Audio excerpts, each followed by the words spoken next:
বন্ধুরা, গতকালের একটি খবরে কেঁপে গিয়েছিল গোটা বাংলা। আমরাও প্রকাশ করেছিলাম সেই খবরটা। কলকাতার একটি সংবাদ মাধ্যমে প্রকাশিত হয়েছিল যে, জামাতরা বাংলাদেশের ক্ষমতা হাতে নেওয়ার পর এবার তারা বৃহত্তর বাংলাদেশের স্বপ্ন দেখছে, যেটাকে ইসলামিক বাংলাস্তান বলা হচ্ছে। এবং সেই প্ল্যান অনুযায়ী সমগ্র বাংলাদেশের সঙ্গে সমগ্র পশ্চিমবঙ্গ, ঝাড়খণ্ডের একটা বড় অংশ, কাটিহার এবং কিষানগঞ্জ বিহারের এই অংশটা, অন্যদিকে আসাম, ত্রিপুরা, মেঘালয়, মিজোরাম, মণিপুর, এমনকি আন্দামানের একটা অংশ নিয়ে বৃহত্তর ইসলামিক বাংলাস্তান তৈরি করার পরিকল্পনা চলছে। যে দেশের আলাদা পতাকা হবে, আলাদা জাতীয় সঙ্গীত হবে, যে দেশের জাতীয় ভাষা হবে আরবি এবং উর্দু। ফলে এই দেশের শো কল লিব্রান্ডু যারা এই বাংলাদেশের ছাত্র আন্দোলন নিয়ে এত গদগদ ছিলেন, তাদেরও বুকে কিন্তু কাঁপুনি ধরে গিয়েছিল। কিন্তু ২৪ ঘন্টা যেতে না যেতেই এবার কিন্তু অন্য খবর সামনে আসতে শুরু করেছিল। আমরা গতকালই দাবি করেছিলাম যে, এই যে প্ল্যান করছে জামাত, এটা তারা অবভিয়াসলি চেষ্টা করবে এবং কিভাবে কি করতে পারে না করতে পারে তার বিস্তারিত সেই প্রতিবেদনে আমরা বলেছিলাম। কিন্তু তার সঙ্গে এটাও বলেছিলাম যে, এত সহজে ইসলামিক বাংলাস্তান তৈরি করবে, ভারতের বিভিন্ন অংশ ছিনিয়ে নেবে এবং সেটা আলাদা দেশে নিয়ে যাবে, আর নরেন্দ্র মোদী সরকার কেন্দ্রে বসে বসে আঙুল চুষবে আর দেখবে, এত সহজ কিন্তু নয়। এবার পাল্টা যে পরিকল্পনা করা হয়েছে বা পাল্টা যে পরিকল্পনা চলছে, তাতে জামাত বাংলাস্তানের স্বপ্ন তো ভুলে যাকই, তার পাশাপাশি এবার নিজেদের স্বাদের বাংলাদেশ, যেটাকে এইভাবে বৈদেশিক শক্তির সাহায্যে, অর্থনৈতিক সাহায্য নিয়ে যে তারা ক্ষমতা দখল করেছে, শেখ হাসিনা সরকারের পতন ঘটিয়েছে, সেই বাংলাদেশে স্বাধীনতা নিজেরা বজায় রাখতে পারবে তো? সেই দেশে ক্ষমতা নিজেরা ধরে রাখতে পারবে তো? এই প্রশ্ন কিন্তু উঠতে শুরু করে গেছে।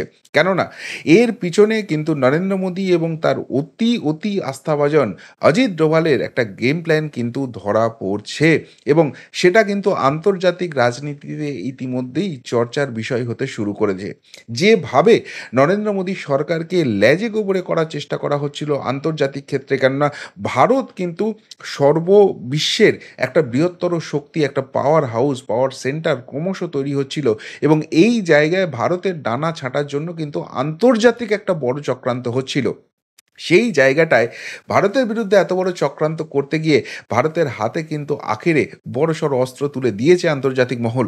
আর সেইটাকেই সুচারুভাবে ব্যবহার করে এবার পাল্টা খেল শুরু হয়ে গেল, যাতে বাংলাস্তানের স্বপ্ন তো অনেক দূর, এবার মোদি ডোভালের গেম প্ল্যানে চুঁ চুঁ করে ক্ষমতা ছেড়ে পালাতে বাধ্য হবে জামাত, সেই প্রশ্নটা উঠতে শুরু করে দিল। কি এমন গেম প্ল্যান এবং কি চলছে আন্তর্জাতিক রাজনৈতিক ক্ষেত্রে, তার পুরোটা ব্যাখ্যা করব এই প্রতিবেদনে। নমস্কার, প্রিয়বন্ধু মিডিয়ায় আপনাদের স্বাগত, এবং আপনারা দেখছেন প্রিয়বন্ধু বাংলা, সত্যের সন্ধানে সর্বদা আমি শুদ্ধশীল। বন্ধুরা, গতকাল যেটা আপনাদের জানিয়েছিলাম যে, ভারতবর্ষের বিভিন্ন রাজ্য এবং বিশেষ করে পশ্চিমবঙ্গ কিন্তু আক্রান্ত হতে পারে, এবং সেখানে যেভাবে বাংলাদেশ থেকে শরণার্থী পাঠানো হচ্ছে, সেই শরণার্থীদের আড়ালে কিন্তু জামাত বা অন্যান্য জঙ্গি গোষ্ঠী যারা রয়েছে, হুজি বা জেএমবি এইসব যারা রয়েছে, তারা কিন্তু নিজেদের যারা অ্যাক্টিভিস্ট রয়েছে তাদেরকে পাঠাবার চেষ্টা করবে, এবং ভারতবর্ষে ইতিমধ্যেই রাজনৈতিক ফায়দা নিয়ে বিশেষ করে পশ্চিমবঙ্গের ক্ষেত্রে তারা কিন্তু প্রচুর স্লিপার সেল ঢুকিয়ে রেখে দিয়েছে, যাদেরকে দেখে এমনিভাবে আপনারা চিনতে পারবেন না। মনে হবে হ্যাঁ, তো সাধারণ মানুষ, খুব গো বেচারা, এদের সঙ্গে কোনো রকম কোনো জঙ্গিমূলক সন্ত্রাসমূলক কাজকর্মের কোনো সম্পর্ক নেই।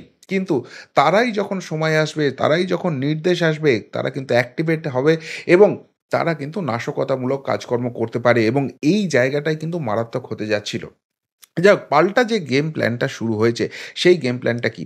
দেখুন, যেটা সবথেকে বড় ব্যাপার হচ্ছে, যেদিনকে শেখ হাসিনা দেশ ছাড়তে বাধ্য হলেন, সেদিনকে কিন্তু তিনি ভারতবর্ষে উড়ে এলেন, এবং ভারতবর্ষে উড়ে আসার পর থেকে তিনি কিন্তু সংবাদ মাধ্যমের সামনে কোনো প্রতিক্রিয়া দেননি।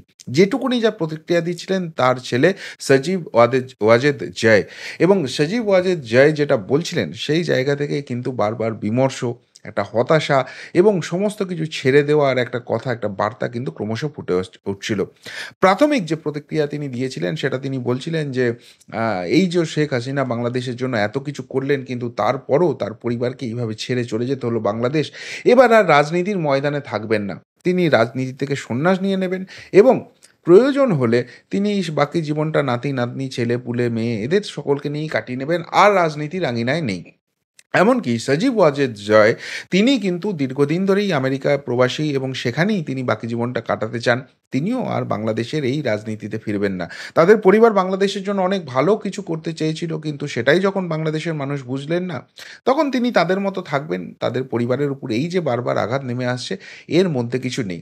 কিন্তু কিছুদিন যাওয়ার পরই, মানে এই যে ঘটনা ঘটার পরই কিন্তু ঘটনা প্রবাহ ক্রমশ চেঞ্জ হয়েছে এবং এখন সজীব ওয়াজেদ জয় যেটা বলছেন সেগুলো কিন্তু মারাত্মক, এবং এর পিছনে নিশ্চিতভাবে নরেন্দ্র মোদী বা অজিত ডোভালের গেম প্ল্যান আছে, তাদের সাপোর্ট আছে, এবং সেই জায়গাটার জন্যই কিন্তু বাংলাদেশেও খেলা ঘুরছে, এমনটাই কিন্তু আন্তর্জাতিক মহল মনে করছে। কি বলছেন সজীব ওয়াজেদ জয়? প্রথমে যেটা বিস্ফোরক তথ্য দিলেন সেটা হচ্ছে যে বাংলাদেশে এখন তো অন্তর্বর্তী সরকার হয়েছে সেনাবাহিনীর নির্দেশে। এরপর যখন বাংলাদেশে ভোট হবে, জনসাধারণ ভোট দেবে, সাধারণ নির্বাচন হবে, তখন পরিবেশ পরিস্থিতি অনুকূল থাকলে শেখ হাসিনা আবার বাংলাদেশে ফিরবেন। তাহলে যে শেখ হাসিনা রাজনীতি থেকে সন্ন্যাস নেবেন, নিজের ব্যক্তিগত জীবনেই থাকবেন, আর বাংলাদেশে ফিরবেন না, এই বার্তা ছিল, সেটা কিন্তু ৪৮ ঘন্টা যেতে না যেতেই সেখানে টুইস্ট হলো। তারপর সেকেন্ড কি স্টেপ দিলেন? সেকেন্ড স্টেটমেন্ট যেটা এলো সেটা আরও মারাত্মক। সেটা হলো যে প্রয়োজন হলে আওয়ামী লীগের যারা সমর্থক রয়েছেন, বাংলাদেশের গণতন্ত্র প্রতিষ্ঠার স্বার্থে এবং আওয়ামী লীগের সমর্থকদের স্বার্থে দরকার হলে সজীব ওয়াজেদ জয়, যাকে কোনো দিন রাজনীতির ময়দানে দেখা যায়নি, তিনি বাংলাদেশের রাজনীতিতে প্রবেশ করবেন এবং সামনে থেকে নেতৃত্ব দিয়ে লড়াই করবেন। এই রাজনৈতিক লড়াই এখানেই শেষ হয়ে যায়নি। এবং আজকে ৩ নম্বর বোমা তিনি যেটা ফাটিয়েছেন সেটা হচ্ছে যে শেখ হাসিনা বাংলাদেশের প্রধানমন্ত্রীর পদ থেকে নাকি ইস্তফাই দেননি। এই যে বিবৃতিগুলো আসছে, এগুলো কি এমনি এমনি আসছে? খুব স্বাভাবিক, শেখ হাসিনাকে যখন প্রাণ বাঁচাতে দেশ ছাড়তে হয়েছিল, তখন শেখ হাসিনা সহ তার পুরো পরিবার একটা ভীত সন্ত্রস্ত জায়গায় চলে গেছেন। এবং সবথেকে বড় কথা, যখনই আমরা দেখি যে এই ধরনের ঘটনা ঘটে, কোনো দেশ থেকে রাজনৈতিক পালাবদল ঘটে এবং রাজনৈতিক কারণে দেশ ছেড়ে পালাতে হয়, তখন তারা বিশ্বের যেগুলো বৃহত্তম দেশ রয়েছে, আমেরিকা, ইংল্যান্ড, এইসব জায়গায় গিয়ে রাজনৈতিক আশ্রয় চান। কিন্তু এবারে শেখ হাসিনার ক্ষেত্রে যেটা প্রবলেম হয়ে গিয়েছিল, ইংল্যান্ড তার স্বাভাবিক যাত্রাপথ মনে করা হচ্ছিল, দিল্লি ছুঁয়েই তিনি ইংল্যান্ড চলে যাবেন বা তার পরের দিন যাবেন, ২-১ দিনের মধ্যে যাবেন, এই ধরনের কথা শোনা যাচ্ছিল। তারপর বিভিন্ন ইউরোপিয়ান কান্ট্রির কথা শোনা যাচ্ছিল। সেখানে ইংল্যান্ড কিন্তু স্পষ্টভাবে জানিয়ে দিল, যারা এই ধরনের রাজনৈতিক আশ্রয় দেওয়ার ক্ষেত্রে সারা পৃথিবীতে খ্যাত, তারা বলে দিল তারা শেখ হাসিনাকে আশ্রয় দিতে পারবে না। অন্যদিকে যে ভিসা শেখ হাসিনার আমেরিকার ভিসা ছিল, সেই আমেরিকা সরকার কিন্তু সাথে সাথে শেখ হাসিনার ভিসা ক্যান্সেল করে দিল। অর্থাৎ দুই বৃহত্তম শক্তি সারা বিশ্বের ক্ষেত্রে যেটা ধরা হয়, ইউএস এবং ইউকে, তারা কিন্তু রাজনৈতিক আশ্রয় বা কোনো রকম আশ্রয় শেখ হাসিনাকে দেবে না। এবং এই জায়গায় শেখ হাসিনা যাতে ভারতবর্ষ থেকে বেরোতে না পারে, সেই জায়গাটা তারা নিশ্চিত করতে চাইলো। কেননা এই জায়গাতে যেহেতু ভারতবর্ষে প্রথম এসছে, ভারতবর্ষেই শেখ হাসিনার আশ্রয় নেওয়া উচিত। এখন শেখ হাসিনাকে যদি ভারতবর্ষ আশ্রয় দেয়, তাহলে প্রবলেমটা কী হবে, যেটা নিয়ে কিন্তু বাংলাদেশের এই অন্তর্বর্তী সরকারে যিনি প্রধান হয়েছেন, মোহাম্মদ ইউনুস থেকে বেগম খালেদা জিয়া বা অন্যান্য যারা জামাতপন্থী নেতা আছেন, তারা কিন্তু বড় বিবৃতি দিতে শুরু করে দিয়েছেন। তারা বলছেন বাংলাদেশের এই মুহূর্তে সবথেকে বড় শত্রুর নাম শেখ হাসিনা। সেই শেখ হাসিনাকে যদি ভারতবর্ষ আশ্রয় দেয়, তাহলে সেই জায়গা থেকে ভারতের সঙ্গে সম্পর্ক কোনো দিন মসৃণ হতে পারে না এবং ভারতবর্ষকে এর ফল ভুগতে হবে। অর্থাৎ কার্যত ভারতবর্ষের সঙ্গে একটা রাজনৈতিক ডামাডোল বা অন্য রকমের ডামাডোলের হুমকি পরিষ্কার স্পষ্টভাবে আসছে। আর এই জায়গা থেকে শেখ হাসিনাকে বাংলাদেশের হাতে হয় তুলে দিতে হবে, আর নাহলে বাংলাদেশ থেকে, ভারতবর্ষ থেকে বার করে দিতে হবে। আর ভারতবর্ষ থেকে বার করে দিলে শেখ হাসিনা যাবেন কোথায়? এই যে জায়গাটা মোদী সরকারকে কিন্তু অস্বস্তিতে ফেলে দেওয়ার জায়গা। ২ নম্বর, যদি চাপে পড়ে বাংলাদেশের হাতে তুলে দেয় বা অন্য দেশে পাঠিয়ে দেয়, তাহলে মোদী সরকার মুখে যতই বড় বড় কথা বলুক, তারা কিন্তু খুব একটা শক্তপোক্ত সরকার নয়, বিশেষ করে যেখানে এককভাবে বিজেপি সংখ্যাগরিষ্ঠতা নেই। এই জিনিসটা দিয়ে ভারতকে কিন্তু একটা ডমিনেটিং জায়গায় নিয়ে আসার চেষ্টা করা হচ্ছিল। এবার এই যে প্ল্যান আছে, এটা কিন্তু পুরোপুরি ব্যর্থ হয়ে যাচ্ছে। সকলেই মনে করছেন যে সজীব ওয়াজেদ জয়ের এই যে স্টেটমেন্ট চেঞ্জ হয়ে যাচ্ছে, নিশ্চিতভাবে তিনি ব্যাকআপটা পাচ্ছেন ভারতবর্ষ থেকে। নরেন্দ্র মোদী সরকার বা অজিত ডোভাল যদি সেই জায়গাটা তাকে তৈরি করে না দিতেন, যিনি বলছিলেন যে তার মা রাজনীতি থেকে সরে যাবেন, তারা আর কোনো মতেই রাজনীতির মধ্যে থাকবেন না, বাংলাদেশ চলেই গেলে যাক, এই জায়গাটা যারা বলছিলেন তারা কিন্তু তিনি আবার উল্টে বলতে শুরু করে দিয়েছেন, না তিনি থাকবেন, তার মা থাকবেন এবং দরকার হলে তিনি সামনে থেকে নেতৃত্ব দেবেন। এবার যেটা গেমটা হয়েছে দেখুন, মোদী সরকার আসার পর যেটা সবার আগে স্লোগান দিয়েছিলেন, আগে আন্তর্জাতিক রাজনীতিটা বুঝতে হবে, তবে এক্ষেত্রে বোঝা যাবে যে গেম প্ল্যানটা কী হচ্ছে এবং পাল্টা কীভাবে জামাতকে মারটা দেওয়া হবে। মোদী সরকার আসার পর থেকেই যে জায়গাটা তৈরি করেছিলেন সেটা হচ্ছে আত্মনির্ভর ভারত, যেটা নিয়ে বিরোধীরা অনেক রকম হাসি ঠাট্টা মজা করেছে। কিন্তু ধীরে ধীরে এই মেক ইন ইন্ডিয়া যে কনসেপ্ট নরেন্দ্র মোদী তৈরি করেছেন সেটা মারাত্মক হয়েছে। এর আগে ভারতবর্ষের যে সরকার এসছে তারা বিভিন্ন বৈদেশিক শক্তি, যারা শক্তিধর রাষ্ট্র, তাদের কাছ থেকে সোজা কথায় অস্ত্র কিনত। আর এই রাষ্ট্রগুলো কি করতো, তাদের বিরুদ্ধে কি অভিযোগ থাকতো, ভারতের যে প্রতিবেশী রাষ্ট্র রয়েছে বিশেষ করে পাকিস্তান, তাদেরকে কিন্তু বিনা পয়সাতে সেই অস্ত্র সাপ্লাই করে দিত। ফর এক্সাম্পল ধরুন কোনো একটা বিশেষ রকমের যুদ্ধ বিমান আছে, পাকিস্তানকে দুটো দিয়ে দিল, তার ফলে ভারতের থেকে শক্তিশালী হয়ে গেল, সেইটা দিয়ে অ্যাটাক করবে। এখন ভারতকে সেটাকে যখনই ডিফেন্ড করতে হবে, ভারত দুটোর জায়গায় 20টা সেই যুদ্ধ বিমান কিনতে বাধ্য হবে। এবার সেই যুদ্ধ বিমানের দাম ছিল ধরুন বাজারে 5 টাকা, এই 5 টাকার জায়গায় ভারতবর্ষের কাছে দাম নেওয়া হতো 100 টাকা। একটা বিশাল মুনাফার জায়গা ছিল। কিন্তু নরেন্দ্র মোদী সরকার আসার পর স্ট্র্যাটেজি যেটা চেঞ্জ করলেন যে না, আমি তোমার কাছ থেকে অস্ত্র কিনবো না, এখন আমি সাময়িকভাবে অস্ত্র কিনবো, কিন্তু সেই অস্ত্রটার টেকনোলজিটাও তোমাদেরকে বিক্রি করতে হবে, আমরা সেইটার জন্য তোমাকে পয়সা দেব। এবং ধীরে ধীরে সেটাকে দেশীয় টেকনোলজি করে আমরা সেই অস্ত্রটা উৎপাদন করতে শুরু করব। এইটা যে মুহূর্তে করা হলো, যারা অস্ত্র ব্যবসায়ী রয়েছে, যে দেশগুলোর ইকোনমি অনেকটা এই অস্ত্র বিক্রি করে চলতো, তাদের ইকোনমি ডাউন হতে শুরু করেছে। অন্যদিকে ভারতবর্ষ যে একটা বিপুল পরিমাণ বিদেশে টাকা খরচ করে দিতে হতো, সেই টাকাটা কিন্তু বাঁচাতে পারছে, ফলে ইন্ডিয়ান যে ইকোনমি আছে সেটা ক্রমশ স্ট্রং হচ্ছে। অন্যদিকে যে দেশগুলো থেকে কিনতো ভারত এই অস্ত্র ভাণ্ডার কিনতে হতো এবং তার জন্য বিপুল পরিমাণ টাকা দিতে হতো, সেই টাকাটা সেখানে যাওয়া বন্ধ হচ্ছে, ফলে তাদের ইকোনমি কিন্তু সেই জায়গাটা আর গেন করতে পারছে না, তারা কিন্তু উইক হচ্ছে। আর এই জায়গাটাতেই ভারতকে মাত দেওয়ার চেষ্টা করা হচ্ছে। সেই জন্য এবারে নির্বাচনকে প্রভাবিত করার জন্য যে বিরোধীরা রয়েছে, যারা এলে এই অস্ত্র ব্যবসাটা আবার পূর্ণদমে শুরু হয়ে যাবে, তাদেরকে কিন্তু বিশাল পরিমাণ ফান্ড করা হয়েছে বলে অভিযোগ। কিন্তু তারপরেও নরেন্দ্র মোদী সরকার ক্ষমতা বাঁচিয়ে নিয়েছেন। আর এবার কিন্তু বাংলাদেশকে দিয়ে এই বাংলাস্তান তৈরি করে ভারতকে ডিস্টার্ব করা হবে, অর্থাৎ পাকিস্তানের দ্বারা যে আর কিছু হবে না সেই জায়গাটা মোটামুটি নিশ্চিত। চীনকেও ভারত টক্কর দিচ্ছে। তাহলে যদি নতুন একটা ডিস্টারবেন্স এরিয়া এই বাংলাস্তান তৈরি করা যায়, এই বাংলাদেশ দিয়ে তৈরি করা হয়, ভারতবর্ষ কিন্তু আবারও এই জায়গাটা তৈরি হয়ে গেলে আবার নতুন করে অস্ত্র কিনতে বাধ্য হবে। এই পলিটিক্স কিন্তু শুরু হচ্ছে। ফলে সেই জায়গাটাকে আটকাতে হবে ভারতবর্ষকে।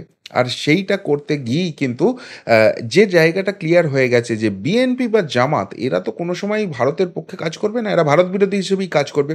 সুতরাং এদের জন্য অ্যান্টিডোটের দরকার আছে। যতই মোহাম্মদ ইউনিস এখানে প্রধানমন্ত্রী হন, বকলমে তার হাতে কোনো ক্ষমতাই নেই। তাকে যেভাবে জামাত, যেভাবে বিএনপি, যেভাবে অন্যান্য যে জঙ্গি সংগঠনগুলো রয়েছে তারা যেভাবে চালিত করবে, যে মৌলবাদী শক্তিগুলো রয়েছে যেভাবে চালিত করবে, তাকে কিন্তু সেইভাবেই চলতে হবে। আর এই জায়গায় শেখ হাসিনার কিন্তু বয়স হয়ে গেছে, ফলে তিনি আর ওই প্রেশারটা নিতে পারবেন না। যে যে কারণে ভারতবর্ষ যখন ইনপুট পাঠিয়েছিল যে যাকে সেনাপ্রধান করা হচ্ছে তিনিই কিন্তু তাকে ক্ষমতা থেকে সরাবেন, তাকে সাবধান করা হয়েছিল, তিনি কথাটা শোনেননি। ফলে শেখ হাসিনাকে দিয়ে এই মুহূর্তে হবে না। আবার শেখ হাসিনাকে খুব দরকার আছে, তিনি ফেস হিসেবে থাকবেন। এই জায়গায় ইয়ং ব্লাডের দরকার আছে এবং সেটাই কিন্তু সজীব ওয়াজেদ জয় তিনি কিন্তু এই জায়গাটা নিতে পারেন। আর তাকেই সেই কনফিডেন্সটা দেওয়া হয়েছে, তাকেই শুধুমাত্র কনফিডেন্স দিলে তো হবে না, এখানে অনেক ভেতরের ব্যাপার থাকে। সেই জায়গাটা কনফিডেন্সটা গেন করেছেন এবং সজীব ওয়াজেদ জয় বুঝতে পেরেছেন যে তিনি যদি ছেড়ে দেন, তিনি যদি এই রাজনীতির ময়দান থেকে সরে যান, তারপরেও কিন্তু তার পরিবার সুরক্ষিত থাকবে এমন কোনো ব্যাপার নয়। কেননা এই যে তার দাদু, যিনি বাংলাদেশ গঠনের অন্যতম প্রধান কারিগর, যাকে জাতির জনক বলা হয় বাংলাদেশের ক্ষেত্রে, সেই শেখ মুজিবুর রহমান, তাকে কিন্তু প্রাণ দিতে হয়েছিল এবং সেখানে সিআইএ এবং রাজাকার যারা ছিল তাদের ভূমিকা কিন্তু সবসময় প্রশ্নের মুখে আছে। এই সিআইএ এবং রাজাকার কিন্তু সজীব ওয়াজেদ জয়, শেখ হাসিনা এরা রাজনীতি থেকে যতই দূরে থাকুক না কেন, তাদেরকে শেষ করার, নির্বংশ করার একটা চেষ্টা চলবেই। সুতরাং যদি বেঁচে থাকতে হয়, যদি ওই রাজনৈতিক জায়গাটা পেতে হয়, তাহলে কিন্তু রাজনীতির অলিন্দের বাইরে গেলে হবে না, সেখানেই থাকতে হবে। আর এইটা বোঝার পর এবং সেখানে যখন পূর্ণ সমর্থন ভারত সরকারের রয়েছে এবং ভারত সরকার এটা করছে কিন্তু নিজেদের স্বার্থে। কেননা পাকিস্তান অলরেডি ডিস্টার্বেন্স এরিয়া করা আছে, চীন ওদিক থেকে আক্রমণ করছে, বাংলাদেশ এদিক থেকে করলে কিন্তু ইতিমধ্যেই ভারতবর্ষের প্রবলেম শুরু হয়ে যাবে। কেননা যদি নিচের দিকে তাকান আবার শ্রীলঙ্কা বা মালদ্বীপ, এখান থেকে কিন্তু চীন সমানে চেষ্টা করে যাচ্ছে। ফলে এই এরিয়াটাকে শান্ত রাখাটা অত্যন্ত দরকার। আর সেখানে জামাত বা বিএনপিকে বাগে আনতে গেলে অ্যান্টিডোটের নাম কিন্তু আওয়ামী লীগ। শেখ হাসিনা এখন পারছেন না, সজীব ওয়াজেদ জয়কে দিয়ে করো, এবং সেই প্ল্যান সেই পরিকল্পনা কিন্তু সুচারুভাবে শুরু হয়ে গেছে এবং যে কারণে কিছুটা প্রাথমিকভাবে গুটিয়ে গেলেও এখন কিন্তু পজিটিভ নোটে চলে এসছে। ফলে বাংলাস্তানের স্বপ্ন ছেড়ে দিন, একবার যখন সজীব ওয়াজেদ জয় এতখানি কনফিডেন্সের জায়গায় এসে গেছেন, এবার কিন্তু পাল্টা খেলা হবে। এবং বাংলাস্তান ছেড়ে দিন, এই বিএনপি, এই জামাত, এদেরও কিন্তু লেজ গুটিয়ে দেশ ছেড়ে পালাতে হবে, সেই জায়গাটা হবে এবং ভারতের আভ্যন্তরীণ সুরক্ষার জন্য এটা অত্যন্ত দরকার। এবং সেই জন্যই সজীব ওয়াজেদ জয়কে তৈরি করা হচ্ছে। আন্তর্জাতিক মহলে কিন্তু এই নিয়ে চর্চা শুরু হয়ে গেছে। ফলে ভারতবর্ষের এই পূর্ব প্রান্তে এখানে কিন্তু নতুন একটা জায়গা তৈরি হবে, নতুন একটা রাজনৈতিক খেলা তৈরি হবে এবং সেখানে নরেন্দ্র মোদী এবং অজিত ডোভালের ইনপুট সেটা কিন্তু অত্যন্ত গুরুত্বপূর্ণ জায়গায় যেতে চলেছে। ফলে ফলে সব মিলিয়ে কিন্তু একটা টানটান উত্তেজনার জায়গা বাংলাদেশ নিয়ে এবার শুরু হয়ে গেল এবং সেটা খুব সহজে যে মিটবে এমনটা কিন্তু কোনো ইঙ্গিত আসছে না। তবে সত্যিই যদি নরেন্দ্র মোদী, অজিত ডোভাল এইভাবে পাল্টা বাংলাস্তানের অ্যান্টিডোট তৈরি করেন, সেটা কিন্তু মাস্টার স্ট্রোক। এটা কিন্তু আন্তর্জাতিক রাজনীতি মেনে নিচ্ছে। আপনারা কি মনে করছেন? সত্যিই এইভাবে বাংলাদেশের যে জায়গাটা আছে সেটাকে ঠান্ডা করা যাবে এবং বাংলাদেশের সঙ্গে ভারতবর্ষের যে বন্ধুত্বপূর্ণ জায়গা ছিল, সেই জায়গাটা নতুন করে ফিরিয়ে এনে আবার সমস্ত কিছু ঠিক করা যাবে? উত্তরটা অবশ্যই কমেন্ট বক্সে কমেন্ট করে জানাবেন। এখনকার মতো এখানেই শেষ করলাম। ফেরত আসছি নতুন প্রতিবেদন নিয়ে খুব তাড়াতাড়ি। ভালো থাকবেন, সাথে থাকবেন, পাশে থাকবেন। নমস্কার।